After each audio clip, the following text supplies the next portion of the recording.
Bienvenue dans Smart Bourse, votre double dose quotidienne de marché en direct sur Bismart. Chaque jour à la mi-journée, 12h30, 13h. Et en fin d'après-midi, la grande édition pendant 1 heure à partir de 17h en direct, rediffusée à 20h sur Bismart TV.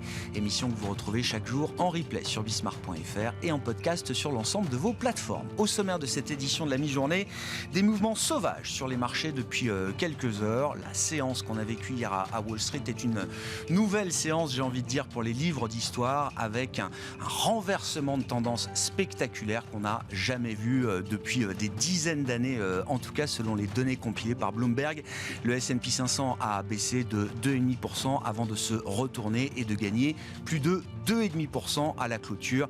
Un écart donc immense au cours de cette même séance qui ne laisse pas augurer d'une situation d'ailleurs très saine à ce stade. Ces mouvements de volatilité, on les constate également sur les marchés obligataires de manière encore plus spectaculaire. On regarde aujourd'hui le rallye obligataire sur le marché obligataire britannique qui dure depuis quelques jours maintenant, alors que le marché attend un revirement politique spectaculaire, nous dit-on. On a vu le chancelier de l'échiquier britannique quitter hier soir Washington en précipitation. Il assistait aux rencontres d'automne du FMI de la Banque mondiale pour revenir à Londres, et donc tout le monde attend désormais des annonces en matière budgétaire et fiscale dans les prochaines heures ou peut-être au cours du week-end. On voit donc dans ce contexte effectivement ce rallye obligataire sur les gilts britanniques et le sterling qui rebondit là aussi contre le dollar à plus de 1,12 désormais sur la parité sterling-dollar. Voilà donc pour l'ambiance de marché de cette fin de semaine. On y reviendra très largement dans l'émission à 17h ce soir. Pour cette émission de la mi-journée, nous allons parler innovation et plus spécifiquement du secteur des fintech. C'est le secteur qui sera mis à l'honneur par la Banque Postale Asset Management et Tocqueville Finance à l'occasion des trophées de l'innovation qui se tiendront le 20 octobre prochain. Et d'ailleurs, Bismart est partenaire de cet événement et nous recevrons les lauréats qui seront primés à l'issue de cette cérémonie les 25, 26, 27 et 28 octobre dans l'émission Smart Bourse à 17h45. Les équipes de la Banque Postale Asset Management, la présidente du directoire et le directeur de la gestion de Tocqueville Finance sont avec nous en plateau pour cette édition de la mi-journée pour évoquer les enjeux stratégiques qu'il y a derrière la mise en lumière de ce secteur de la fintech française le 20 octobre prochain. Et puis comme chaque deuxième vendredi du mois, nous plongeons dans les coulisses de la banque privée avec notre banquière privée Pascal Sévy, team manager chez Oddo BHF, banque privée, qui sera avec nous en plateau pour nous détailler un cas pratique de gestion privée. Le cas pratique ce mois-ci, c'est celui d'un jeune retraité qui veut structurer son patrimoine pour pouvoir assurer son train de vie pour ses plus belles années. Nous en parlerons donc d'ici un quart d'heure avec Pascal Sévy.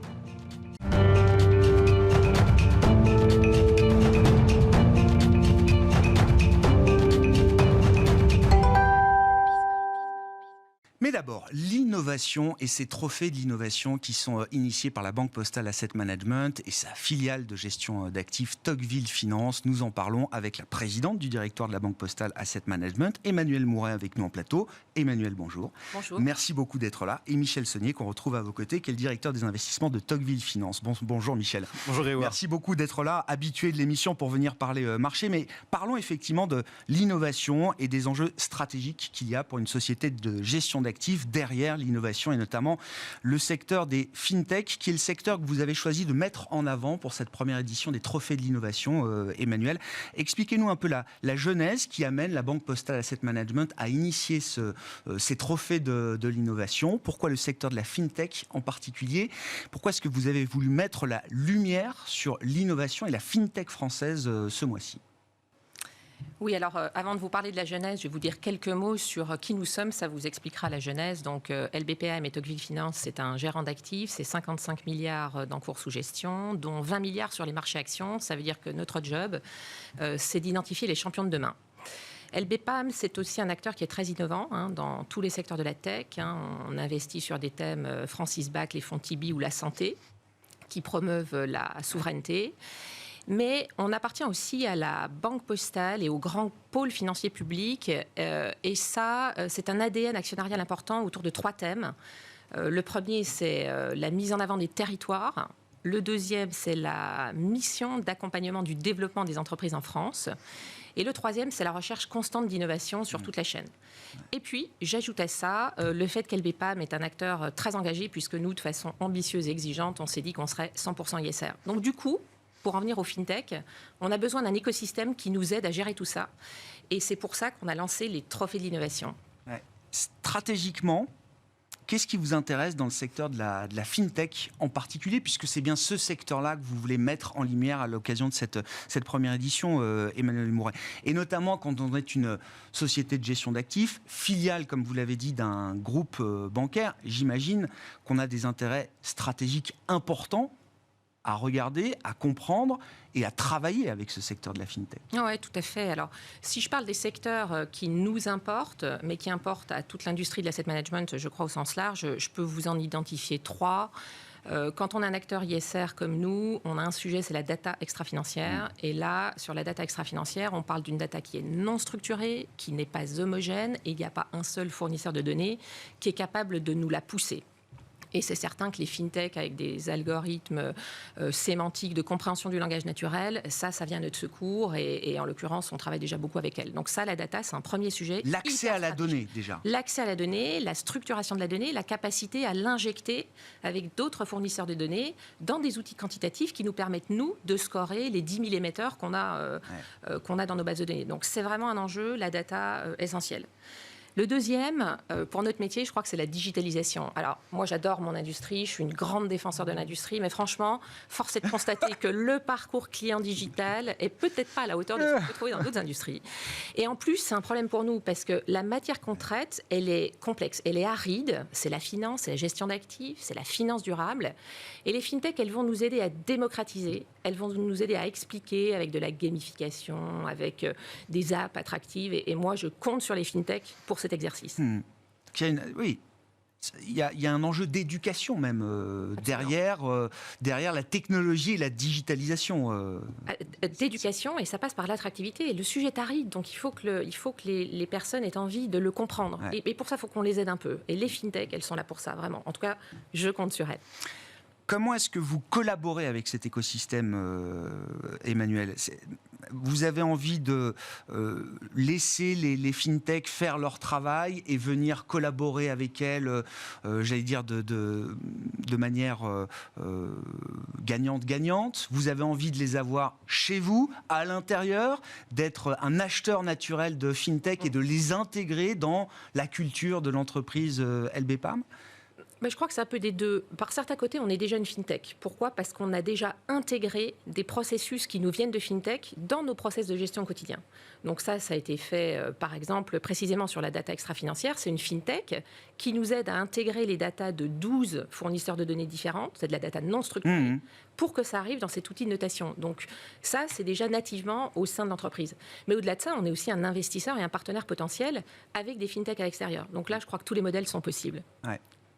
Et vous êtes un acquéreur naturel pour ces sociétés-là Alors, on est un acquéreur naturel parce qu'on a vocation à le faire à travers l'activité de private equity qu'on lance, mais je dirais que dans tout le groupe, on est un acquéreur très important. Enfin, la Banque Postale a un incubateur, donc on incube, on finance, qui s'appelle Plateforme 58. On a un fonds qui investit dans des startups AssureTech, FinTech, qui s'appelle 115K. La Poste est un investisseur historique dans toutes les nouvelles technologies. Je ne vous parle pas de BPI, de CNP. Enfin, vraiment, on a un écosystème super innovant et potentiellement acheteur et en recherche de partenariat. Ouais. Sur le plan de l'investissement, justement, Michel, qu'est-ce qu'il y a d'intéressant ? Alors, Emmanuel Mouret le racontait bien. Vous êtes présent sur les différents segments tech depuis déjà quelques temps, biotech, la tech en général. Et la fintech, d'une certaine manière, vient compléter ou en tout cas s'intègre parfaitement dans cette expertise technologique que vous déployez déjà depuis plusieurs années. Oui, c'est vrai que c'est un peu notre passé, notre présent et notre avenir. Le passé, on l'a mentionné, l'ADN de notre groupe, la Banque Postale, et puis aussi celui de Tocqueville, qui est un acteur historique sur les micro-capitalisations, les petites capitalisations. Notre présent, parce qu'en fait, comme vous le dites, on a développé des participations à des initiatives, que ce soit l'initiative dite TIBI, la volonté de constituer un stock de capitaux permanents à Paris, et c'est pas encore gagné. La volonté d'accompagner aussi le lancement de fonds de relance, qui sont des labels d'État. Donc ça, on le fait au niveau des micro-caps, mais aussi au niveau du domaine de la santé, notamment la medtech et la biotech. Et c'est vrai que le dernier segment, la dernière frontière pour nous, c'était ces fameuses fintech. D'autant plus qu'on se rend compte qu'en bourse, elles ont beaucoup de mal. C'est un peu à l'image de ce qui se passe sur la technologie et de toutes ces sociétés, tous ces segments que j'ai mentionnés. Combiner technologie et petite taille de capitalisation en France ou en Europe à un moment où l'économie est heurtée, avec des hausses de taux fortes, c'est pour nous le bon moment aussi de venir en soutien et de faire un peu de promotion pour ce type de business. Pourquoi on n'y est pas encore? Vous disiez là l'initiative Tibi, donc l'idée de favoriser l'investissement dans la tech, et la tech européenne, la tech française notamment. Ouais. Pourquoi est-ce qu'on n'y est pas encore? Je ne parle pas de rendez-vous manqué, le rendez-vous il est encore sans doute à venir, mais pourquoi on n'y est pas encore? Il y a un double phénomène. Le premier, c'est encore une fois la base d'investisseurs qui n'est pas assez solide. Si on regarde l'économie française, c'est 2500 milliards d'euros à peu près, dont 10% est représenté par les PME. Si on regarde en bourse, la capitalisation du CAC Small, c'est 16 milliards. Et si on regarde la taille de ce qu'on appelle PEA-PME, c'est 5 milliards d'euros. Donc 5 milliards d'euros, 2500 milliards d'euros. Les PME, c'est combien de l'économie française? C'est 10% du PIB, mais c'est 50% des emplois. Ouais. Donc on ne va pas me dire qu'il n'y a pas des choses à faire dans cet écosystème-là. Et le souci, c'est que justement, et on le voit à chaque fois, ces segments, que ce soit medtech, biotech, high-tech, green-tech, ou dernièrement la fintech, en bourse, elle est complètement ballottée par des flux qui sont des flux très court-termistes, qui ne sont pas fondamentaux la plupart du temps et qui ne sont pas suffisants pour structurer une base de capitaux permanents. Et nous, on est là pour essayer de dire... On essaye d'apporter notre pierre à l'édifice, on essaye d'accompagner les sociétés, comme le disait Emmanuel, depuis leur toute petite enfance. Alors ce qui est génial, c'est une exception, c'est quand on arrive à les accompagner depuis le début jusqu'au CAC 40. On l'a fait avec Téléperformance. Mais les fintech aujourd'hui, c'est quelque chose d'extrêmement resserré en termes d'exposition en bourse. Et il n'y a pas de raison que l'exemple, alors Téléperformance qui est l'exemple parfait, il n'y a pas de raison que ça reste un cas exceptionnel ou quelques cas exceptionnels. Parce que le problème de la taille quand même, quand on veut aller sur le marché boursier, c'est important. La bourse n'est peut-être pas faite pour toutes les entreprises d'une certaine manière. Mais d'accord. Il y a l'histoire que je viens de mentionner des investisseurs, mais aussi côté des sociétés. Ouais. Les entreprises, elles doivent acquérir aussi leur propre culture. Une culture boursière, sur la façon de communiquer aux entreprises, aux banques, aux investisseurs. Et c'est quelque chose qu'on a aux États-Unis, qu'on a un peu en Angleterre, mais qui est très absente du panorama européen.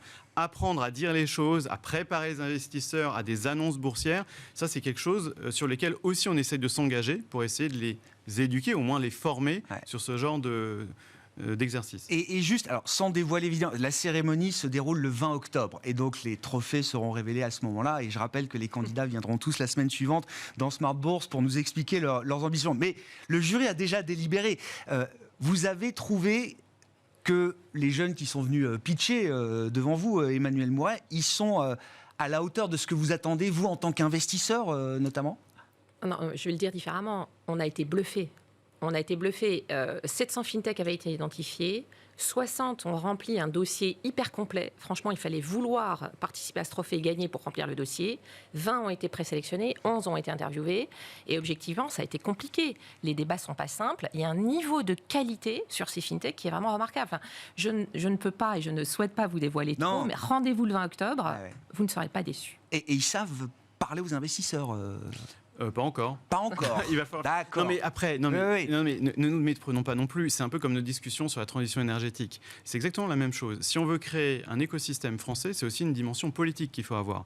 Et quand on voit que l'État, pour pas le citer, on ne peut pas faire de polémique, préfère donner des contrats à Google et aux autres GAFA plutôt qu'à OVH, typiquement sur la souveraineté de la donnée, c'est un peu dommage. Donc l'idée, c'est quand même de promouvoir, de faciliter l'émergence de nouveaux Dassault-Systèmes. Mais malheureusement, on en est loin et donc on essaye à notre niveau d'y contribuer. Et vous dites effectivement, c'est intéressant parce que j'ai l'impression quand même que la dimension de souveraineté qui vient se plaquer sur différents enjeux, la question énergétique immédiate, mais également la question technologique, ça pousse quand même l'écosystème à se mettre en ordre de bataille, les efforts se démultiplient, y compris du côté des investisseurs où on comprend qu'il faut être capable aussi d'accueillir peut-être en bourse ces sociétés-là aujourd'hui ? Oui, c'est ce qu'on essaye. On essaye de déployer des capitaux sur tous ces segments qui participent à la transition sociale en réalité, puisque c'est pas que l'énergie, c'est des comportements, c'est des habitudes, et c'est une optimisation aussi des process, pour ce qui est de notre métier. On essaye de le faire, mais encore une fois, il faut un alignement des intérêts de tous les acteurs et une volonté commune pour que ça fonctionne. Il manque, Emmanuel, un exemple marquant de réussite boursière d'une grande valeur technologique française. Évidemment, OVH est un grand groupe, mais sur le plan boursier, voilà, le track record n'est pas encore suffisant, j'imagine, pour un certain nombre d'investisseurs pour se dire oui, allez, je mets une stratégie là-dessus, je lance un fonds là-dessus, etc. Non, mais tout à fait. Et c'est un de nos enjeux. Ces trophées de l'innovation, en fait, c'est aussi une façon de les mettre en avant. C'est de montrer qu'on a des futures licornes, on a des entreprises qui sont... Mais elles sont déjà là, même, les licornes. Elles sont déjà là. Mais elles ne sont pas en bourse. Mais je pense que la place est en train de se structurer pour offrir un écosystème qui nous permet de les incuber, entre guillemets, du plus jeune âge jusqu'à leur offrir un tremplin en bourse. Et ensuite, on prend le relais du côté des actions cotées. Et je crois que tant qu'on est capable en France d'offrir ça, ou en Europe, parce que tout ça, ça reste l'Europe, la souveraineté, je pense qu'elle est aussi européenne, je pense qu'on a une vraie carte à jouer et une place en France qui est en train de se mettre en mouvement là-dessus. Donc moi, je suis plutôt optimiste. Merci beaucoup à vous deux d'être venus nous présenter donc ces trophées de l'innovation. La cérémonie se déroule le 20 octobre avec 4 lauréats qui seront récompensés à cette occasion. 4 lauréats qu'on retrouvera dans Smart Bourse les 25, 26, 27 et 28 octobre à 17h45. Des interviews qu'on retrouvera évidemment en replay sur bismart.fr. Emmanuel Mouret, présidente du directoire de la Banque Postale Asset Management, et Michel Saunier, directeur des investissements de Tocqueville Finance, étaient avec nous en plateau pour cette édition de la mi-journée.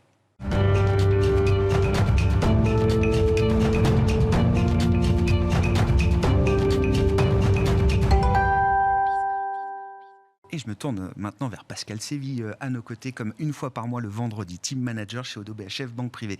Bonjour et bienvenue Pascal. Bonjour Grégoire. Il faut tous se préparer un jour à être client d'une banque privée. Et donc vous nous racontez les coulisses de la banque privée une fois par mois. Le cas qui vous amène aujourd'hui, Pascal, c'est celui d'un jeune retraité, je crois, avec un patrimoine confortable. Il a vendu sa société, j'imagine, et il a besoin quand même de structurer, organiser son...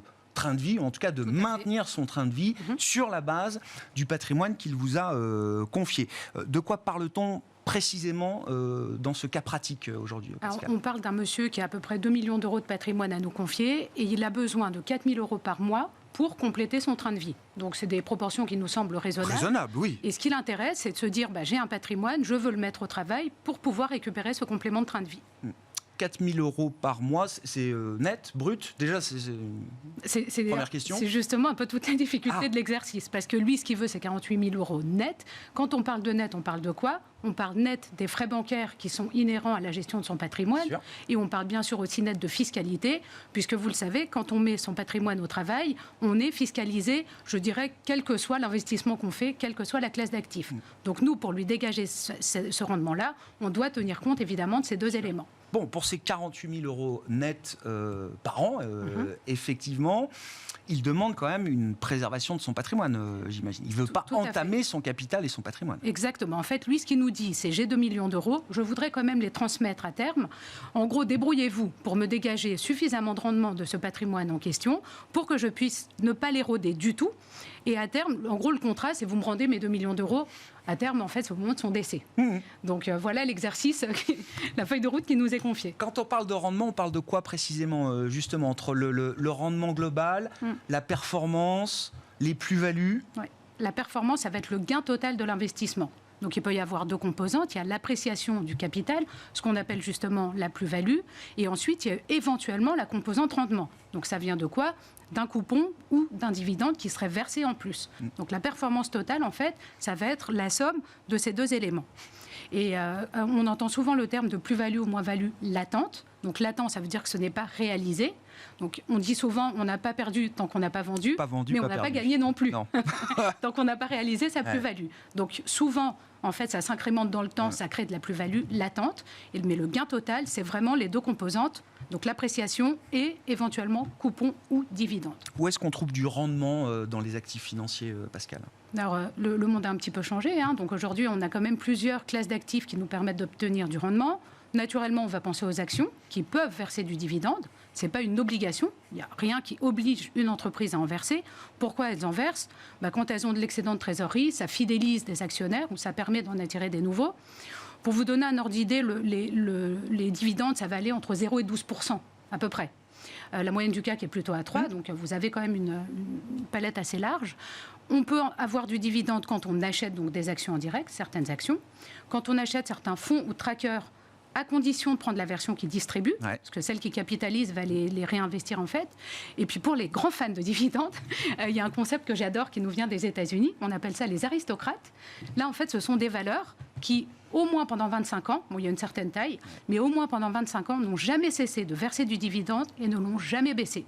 Et il y a des trackers qui répliquent la performance des aristocrates. Et on cherche même les entreprises qui arrivent à augmenter régulièrement leurs dividendes et le versement, le retour aux actionnaires chaque année. Et on peut se dire qu'elles ne le baisseront pas. Donc vous avez des boîtes comme Coca-Cola, comme Exxon, AT&T qui sont dans ces classements-là.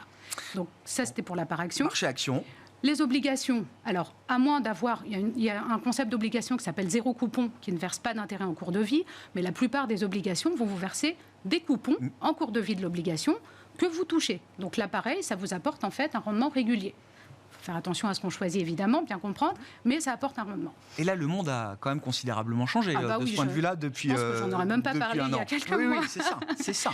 Ça apportait du coupon, mais bon, il n'était quand même pas très attractif, on va dire. Ou alors, il fallait aller chercher beaucoup de risques, donc des moins bonnes qualités, ou d'aller beaucoup plus loin dans le temps. Et la troisième classe d'actifs qu'on considère aujourd'hui, pareil, c'était compliqué avant, ce sont les produits structurés. Tous les produits structurés ne vont pas vous verser un rendement régulier, mais on peut en choisir certains qui vont en verser. Le mieux, c'est de vous donner un exemple. Donc, pour rappel, un structuré, c'est une combinaison d'une obligation émise par une banque et d'une option qui va réaliser un scénario de marché. Vous pouvez vous dire, par exemple, je prends comme sous-jacent l'Eurostock 50. Tous les trimestres, je regarde où en est l'indice par rapport à son point d'entrée. Et s'il n'a pas perdu plus de X%, je touche un coupon. Et je le garde en fait trimestre après trimestre. Et parfois, il y a même un effet mémoire. On ne l'a pas touché une fois, il se cumule pour les fois suivantes. Et là, ça permet également en fait, d'obtenir un rendement au fil du temps. Et là aussi, c'est ces produits structurés qu'on a vu revenir en force avec notamment la volatilité des marchés qui rend ces produits intéressants aujourd'hui dans ce contexte et la hausse des taux quand même. Et la hausse de taux, en fait, la volatilité permettait d'en faire avant. La hausse de taux permet de beaucoup mieux se protéger. Parce qu'aujourd'hui, on arrive en euros à faire des produits 100% capital protégé à maturité. C'était quasiment impossible il y a encore quelques mois de ça. Sur la base de ces trois grandes classes d'actifs, de ces trois grands types de produits, quelle est l'allocation que vous avez définie pour votre client ? Je rappelle qu'il cherche en net 48 000 euros par an pour assurer son train de vie. C'est ça. Donc ça nous fait 2,40 de rendement quand on pose les chiffres au départ. On rajoute les frais bancaires, on va prendre une moyenne de 1%, on arrive à 3,40. On rajoute la fiscalité, on a pris 35% parce que un peu plus que la flat tax, parce qu'il peut y avoir dans les dividendes parfois des retenues à la source. Donc quand on a mis tout ça bout à bout, on doit produire, nous, 4,59 pour qu'ils puissent avoir ces 4 000 euros net tous les mois. Sur la base de ces 2 millions de patrimoine. C'est ça.